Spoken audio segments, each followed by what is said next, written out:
मित्र ने मुझसे पूछा कि आप विज्ञान भैरव तंत्र की विधियों की बात कर रहे हैं, आपके अनुसार सर्वश्रेष्ठ विधि अगर किसी को कहना हो तो कौन सी विधि को कहा जाएगा? मैंने उससे कहा, परमात्मा की किसी भी चीज को तुम कैसे कम और ज्यादा डिफाइन कर सकते हो कि क्या सर्वश्रेष्ठ है और क्या कम है। लेकिन अगर तुमने पूछा है तो एक बात मैं जरूर कहना चाहूंगा, सर्वश्रेष्ठ तो 112 की 112 ध्यान विधियां हैं। इसमें से किसी को भी कम या ज्यादा आंका नहीं जा सकता, लेकिन इस पर निर्भर करता है आप खोज क्या रहे हो। अब कोई व्यक्ति के मन में बहुत विचार हैं, हमेशा विचार चलते रहते हैं, कुछ ना कुछ ओहापोह चलता रहता है। अब वो व्यक्ति सबसे पहले क्या चाहेगा? सबसे पहले शांत होना चाहेगा। अगर शांत होना चाहेगा तो उसे वो विधियां ज्यादा सहायक होंगी जो उसे तुरंत शांति दे दें। श्वास की जितनी भी विधियां हैं आपको तुरंत शांत कर देती हैं। आपका माइंड ओवर एक्टिव है, बहुत ज्यादा चलता रहता है हर समय। अब उस समय अगर मैं उसे कहूं कि तुम परमात्मा को महसूस करो, तो जो व्यक्ति शांति नहीं है वो सीधा परमात्मा को कैसे महसूस कर पाएगा? तो उसे सबसे पहले तो शांति चाहिए। वो अपने भीतर दो विचारों के बीच शांति को पकड़ने लगे, उसको महसूस करने लगे, तब जाकर कहीं बात होगी कि इसका अगला चरण या अगला स्टेप क्या हो सकता है। और कोई व्यक्ति सिर्फ और सिर्फ परमात्मा का अनुभव करना चाहता है, वो शांत भी होना जान गया है, उसके भीतर की शून्यता उसे अनुभव में भी आ गई है, लेकिन वो चाहता है कि मैं परमात्मा को महसूस कर सकूं, इस अस्तित्व को महसूस कर सकूं, इस गॉडलीनेस को, इस डिवाइन को, इस डिविनिटी को अपने भीतर महसूस कर सकूं। तो उसके लिए मैं कहूंगा कि तुम आकाश की और श्रवण की विधियों का प्रयोग करो। जितनी आकाश की विधियां हैं, जितनी श्रवण की विधियां हैं, जो सीधा तुम्हें परमात्मा के साथ जोड़ती हैं, तो इसलिए इन विधियों को ऐसे मत आको कि क्या सर्वश्रेष्ठ है, क्या कम है, बल्कि जैसे मैंने कल कहा था 112 ध्यान विधियों में तुम कुछ विधियां खोज लो जो तुम्हारे दिनचर्या के अनुकूल हो। तुम दिन में अलग अलग तरह से जीते हो, अलग अलग तरह से जीते हुए तुम्हारी मनस्थिति भी अलग अलग तरह से बनती है। कभी तुम बहुत तनाव में भी आ सकते हो, परेशान हो सकते हो, विचारों से उलझ सकते हो। कभी तुम प्रकृति में बैठे हो, इस प्रकृति के साथ तुम एक हो सकते हो। कभी तुम अपने मित्रों के साथ बैठे हो जिनमें बहुत प्रेम है आपस में, उस समय अलग ध्यान विधियों का प्रयोग करो। तो अपनी अपनी मनस्थिति और अपने अपने जीवन के अनुरूप तुम उन विधियों का चयन करो। और 112 की 112 विधियां याद करने की जरूरत नहीं है, उसमें से कुछ विधियां आप चुन लो। तो बुक ऑफ द सीक्रेट्स के अंदर ये सारी विधियां विज्ञान भैरव तंत्र में दी हुई हैं, छोटी छोटी विधियां हैं, तुम उसमें से कुछ चुन लो। और एक बार 112 विधियों को छोटा छोटा 4 पेज में आ जाएंगी, पढ़कर तुम उसके बाद उसमें से कुछ शॉर्टलिस्ट कर लो। फिर उसके अनुसार अपनी विजडम से, अपनी इंटेलिजेंस से उसे अपने दिन में, अपने जीवनचर्या में ले आओ। So simple. किसी भी विधि को मूल्यांकन मत करो, क्योंकि एक बात याद रखना, क्या अच्छा क्या बुरा, क्या सर्वश्रेष्ठ क्या निकृष्ट, ये कौन कर रहा है हमारे भीतर? ये हमारा माइंड है, हमारा मन लेबलिंग करता है, ये अच्छा ये बुरा, ये सही ये गलत, ये ऐसा होना चाहिए ये वैसा होना चाहिए। बचपन से लेके आज तक मेरी कंडीशनिंग्स बनी है, जिस एटमॉस्फेयर में मैं पढ़ा हूँ, बड़ा हुआ हूँ, मेरे माता पिता ने मुझे जन्म दिया, कुछ उनसे मुझे उनके जीन्स के द्वारा कुछ नेचर मुझे उपलब्ध हुई है, इन सब से मेरी रचना हो गई है, लेकिन ये मेरा सत्य नहीं है, ये रचना मेरी हो गई है। इस रचना को पहले समझ लो। इसलिए क्यों ध्यान, जो भी व्यक्ति ध्यान करना चाहता है, 3 प्रश्न स्पष्ट होने चाहिए।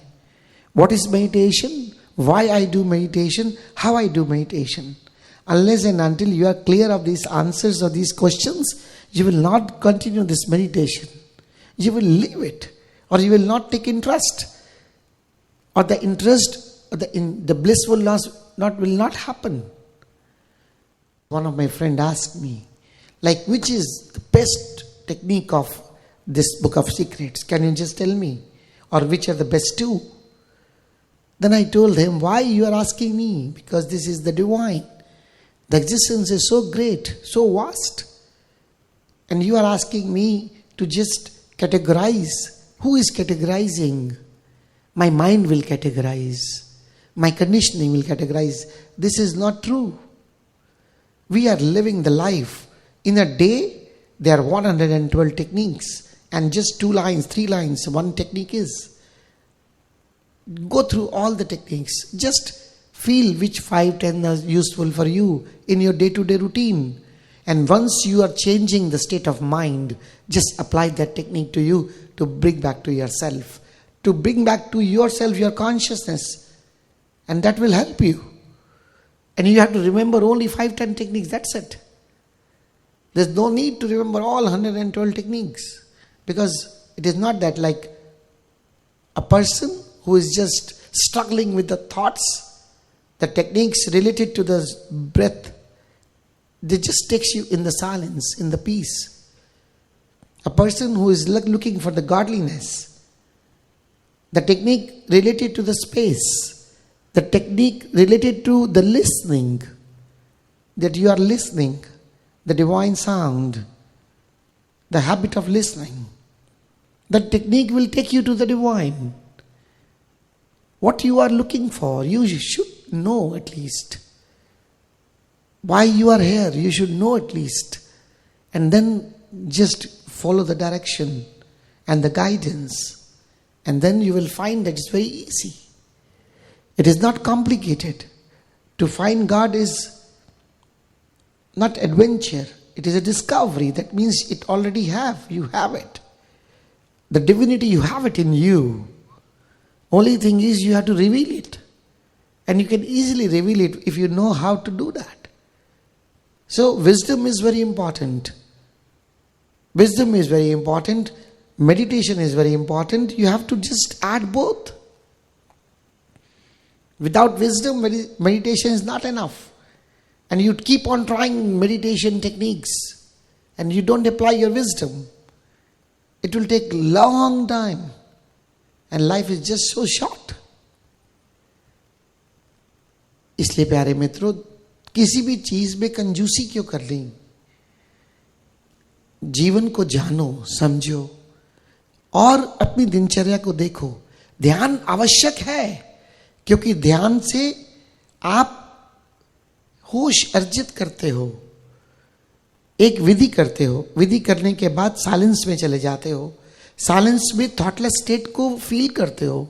उस थॉटलेस स्टेट को जब तुम 2 मिनट के लिए, कुछ पलों के लिए फील करते हो, उसको धीरे धीरे पूरे दिन में फैलाना है। इससे तुम्हारे जीवन में होश आएगा, और जब होश आएगा तभी ये जान पाओगे कि तुम्हारी मनस्थिति क्या है। बिना होश के देखोगे कैसे? अपने मन से, अपने विचारों से थोड़ी दूरी चाहिए। आप मुझे देख सकते हैं, मैं आपको देख सकता हूं, क्योंकि हम एक दूसरे से दूरी पे हैं। अब मैं आप में से किसी मित्र के जाके गले लग जाऊं, क्या हम एक दूसरे को देख पाएंगे? बिल्कुल नहीं। यहां तक कि आईने के साथ अपने नाक के टिप को लगा के खड़े हो जाओ, तुम अपना अक्स भी नहीं देख पाओगे। उसके लिए भी थोड़ी दूरी चाहिए। और हम इस मन से, इस भावनाओं से इतना ज्यादा संलग्न है, एसोसिएट है, कि हम कभी देख ही नहीं पाते कि मेरे भीतर कैसे विचार चल रहे हैं। हर समय मुझे थकाता है। हम कभी देख ही नहीं पाते कि मेरी भावनाएं कितनी नेगेटिविटी, कितनी नकारात्मक हो जाती है। हम शिकायत में चले जाते हैं, हम कामनाओं में, हम लोभ में, हम अहंकार से ग्रस्त हो जाते हैं। हमें पता ही नहीं चलता हमारा जीवन मुझे ले जा कहाँ रहा है। ध्यान करना होगा शुरू में। ध्यान से आपको अवेयरनेस अर्न करनी होगी और फिर उस अवेयरनेस को अपने लाइफ में, अपने डे में एक्सपैंड करना होगा ताकि पूरा दिन देख सको। और फिर उस होश में जब आपको अपनी मनस्थिति का, अपने भावों का पता चलेगा, तब जाके कोई विधि इस्तेमाल होगी। ये विधियां इस तरह से हैं जैसे आपके पास कोई शस्त्र है, कोई अस्त्र शस्त्र आप लेकर चल रहे हो, लेकिन आपको इन अस्त्रों का, इन शस्त्रों का कैसे अपनी रक्षा के लिए उपयोग करना है, ये आपको चलाने आते होंगे। अपना एहसास होगा कि खतरा कब आ रहा है, तब तो इस्तेमाल करोगे। हवा में तो फायर नहीं कर सकते अपने बचाव के लिए कि हर समय फायर करते जा रहे हो, पता ही नहीं खतरा कहाँ है। और यहां आपको पता ही नहीं चलता कि आपके जीवन में खतरा कब है, कब ये मन, कब ये काम, क्रोध, लोभ, मोह आपको आके घेर लेते हैं, आपको आपसे दूर ले जाते हैं, आपको पता ही नहीं चलता। Is this life? When I say my life, that means I should have all the controls on my life. No one, no situation, not any person in this world is capable to make me sad, is capable to make me tense. This is the challenge. Just give this challenge to the whole world. Come situations. Do anything with me. Let me just take it. Just with fun. How it matters. What is life? Why to be so serious? Take it easy. Life is full of challenges, and these challenges are just for me, to make me more strong, to make me more grow, to make me more learn. This is the mystery school, the whole world, the whole life. We should understand it. And once you understand it, then only you can make out. When you are doing meditation, you are earning awareness, you are just expanding this awareness on the whole day, and then you will realize it. What is happening to me, my mind? What is happening to my emotions? Always pendulum going to positive to negative, negative to positive, without my knowing. I don't even want to feel that. I don't want to be negative. Still something takes me to negativity. Why? I don't want to live in complaints, but still something takes me to the complaint. How? How come? My life, depending on all the situations, depending on all the people which are just ruling me, and I start getting panics. For what reason? No, this is my life. I throw the challenge to the whole existence. Make yourself so confident, make yourself so capable with your awareness, with the techniques of all this book of secrets. These techniques are so powerful, so helpful. Learn it, apply it, and make your life just a blissful life. So many times I just tell to my friends that you are a meditator and the graph is always coming up, going up, coming down. But your variation should be either in the bliss or lowest you fall should be the peace. Not in stress, not in pain. I agree, you can't live all the time in the bliss. But you can at least live in the peace. Something unfavorable happening on the outer layers of the body, mind and emotions that affects your consciousness. Little bit from the outer layers, not from the inside. Like a layer, waves on the sea. Just a topmost layer of the ocean is having the waves. You go little bit down, little bit deeper. It is all peace and calm and quiet. This is the consciousness. The layers are mind, emotions, and the body, which is just touching to the consciousness. But you go a little bit deeper. This is all peace. Or you're enjoying the depth of the ocean, enjoying it and have the blissfulness. Must understand this. बाहरी तलों पर कुछ भी हो रहा है, शरीर पे, मन पे, भावों पे, उसका बाहरी असर तो हो सकता है मेरी चैतन्यता पे, मेरी आत्मा पे, लेकिन भीतर तो गहरा शांत सागर है. इस ध्यान से हम थोड़ा गहरे जाते हैं और अपने भीतर शांति को अनुभव करते हैं. लेकिन हमें भीतर गहरा जाना तो आना चाहिए. बहुत से मित्र ध्यान करने आते हैं, समुद्र के किनारे खड़े हो जाते हैं, जैसे ध्यान में बस विधियां कर ली और उसके बाद छोड़ दिया. Go deeper into your consciousness.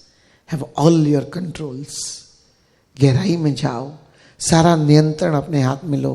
और ये जो श्रवण की विधियां हैं और ये जो स्पेस है, जो आकाश की विधियां है, बहुत पावरफुल है.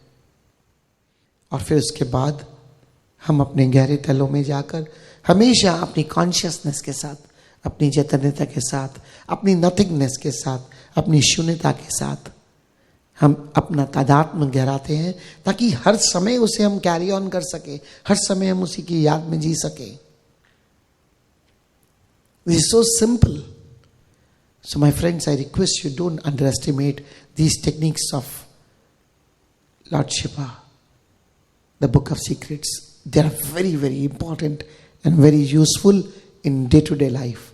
Don't just feel that it is only for the divinity. No, it is for the whole life. Your day-to-day living. Live it, have it, and transform your life. And once you transform your life, you can attain everything.